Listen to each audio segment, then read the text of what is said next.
السلام علیکم ورحمۃ اللہ وبرکاتہ۔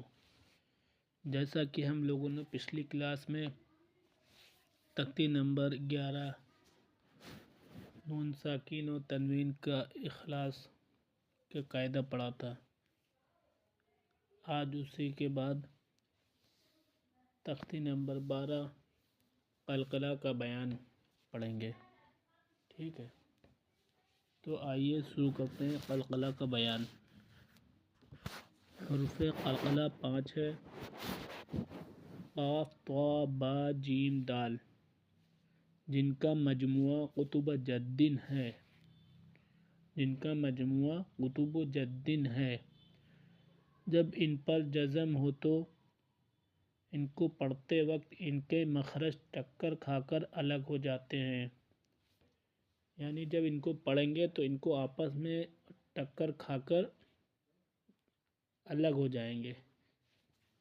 آگے ہم بتاتے ہیں کیسے پڑھیں گے اور کیسے ٹکر کھا کر الگ ہوں گے۔ جیسے یہاں پہ دیکھیں لکھا ہے حمزہ با زبر اب، لکھا ہے تو حمزہ با زبر اب ہے، تو اس کو کیسے پڑھیں گے؟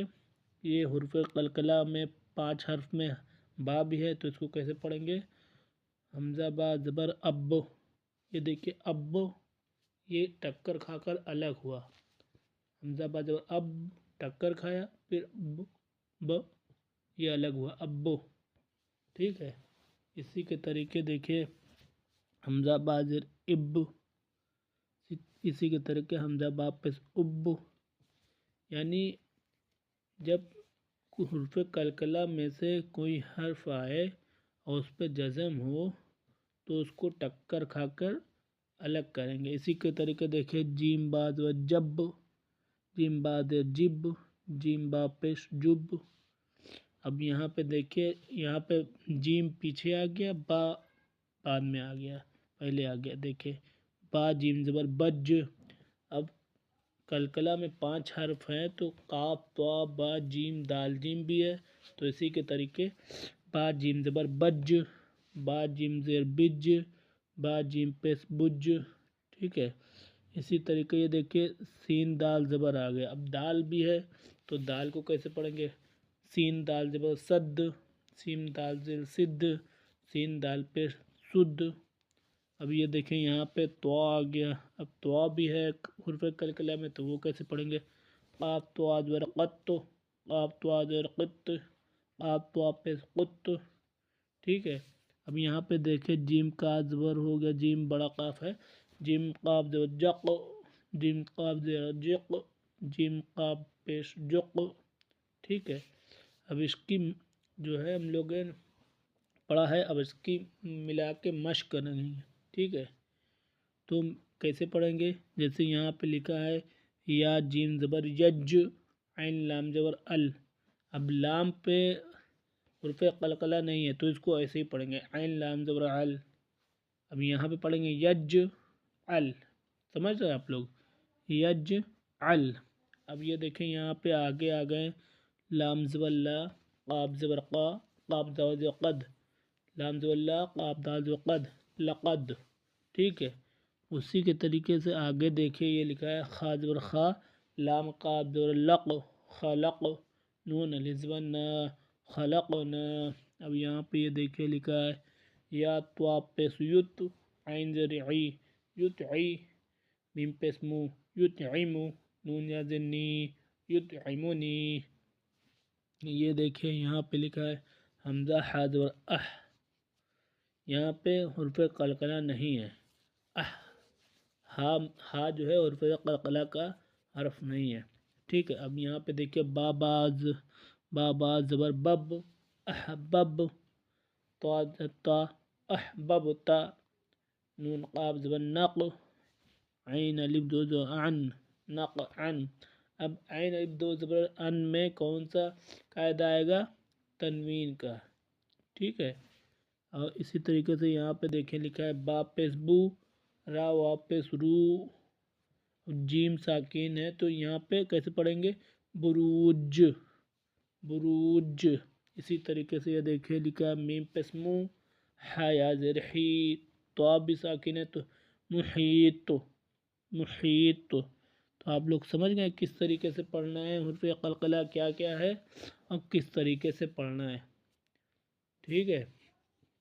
اور حدیث میں ہم لوگوں نے کل بیت الخلاء کی دعائیں پڑھی تھی جانے کی اور آنے کی، آج جو ہے اس کی سنتیں پڑھیں گے۔ بیت الخلاء میں بیت الخلاء کی سنتیں کیا کیا ہے، باتھ روم جانے اور آنے کی سنتیں کیا کیا ہے، آئیے جانتے ہیں، ٹھیک ہے۔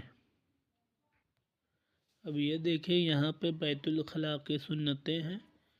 سب سے نمبر 1 پہ کیا ہے، سر ڈھک کر جانا۔ جب بھی باتھ روم میں بیت الخلاء میں جائیں تو سر ڈھک کر جائیں۔ نمبر 2 کیا ہے، نمبر 2 ہے جوتا چپل وغیرہ پہن کر جانا۔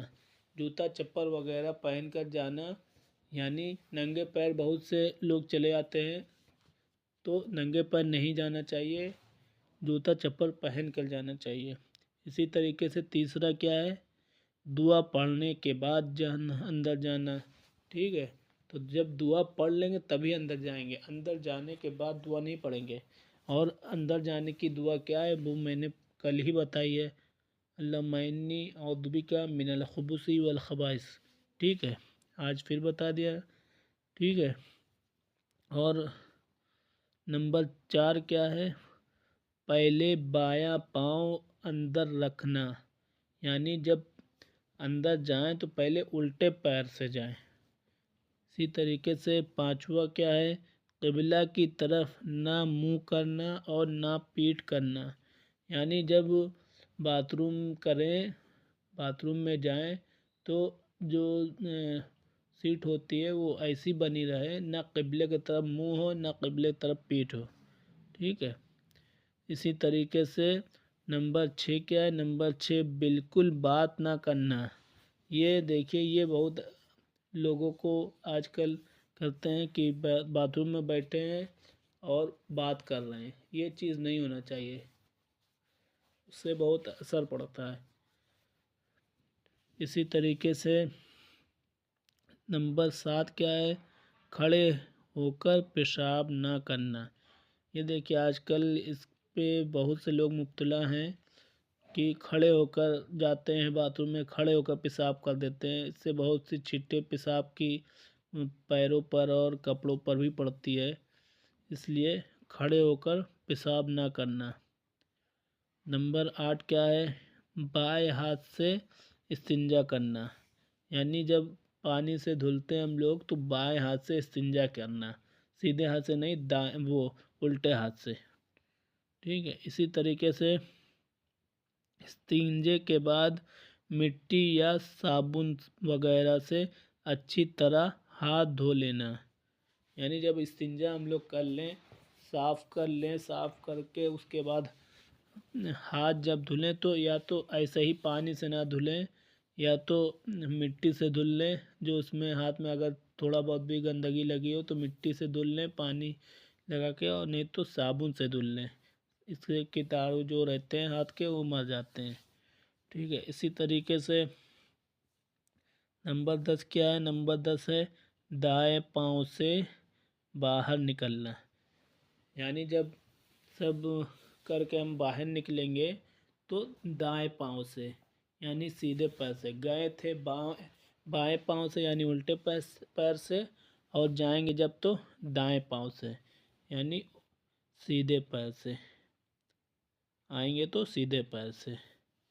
اور جب 11 کیا ہے، باہر آنے کے بعد دعا پڑھنا، یعنی جب وہاں سے باتھ روم سے باہر آئیں تو دعا پڑھیں، یعنی اندر نہ پڑھیں، باہر پورا نکل آئیں تب دعا پڑھیں۔ دعا کیا ہے میں نے کل بتا دی تھی، آج پھر بتا دے رہا ہوں، غفرانک الحمدللہ الذی اذھب عنی الاذی وعافانی، ٹھیک ہے۔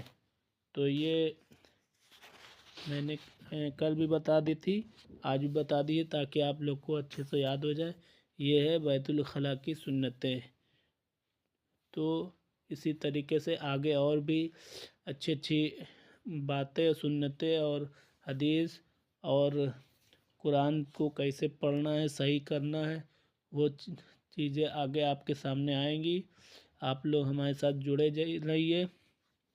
اور آپ کو ہماری ویڈیو اچھی لگتی ہے تو لائک اور شیئر کریں، اور کمنٹ کر کے ضرور بتائیں کہ اور بھی کیا ہم اس میں ایڈ کریں، تو ہم اس میں کوشش کریں گے کہ اور بھی چیزیں ایڈ کرتے جائیں اور آپ کو فائدہ ہوتا جائے۔ تو پھر ملتے ہیں کل انشاءاللہ، تب تک کے لیے اللہ حافظ۔ السلام علیکم ورحمۃ اللہ وبرکاتہ۔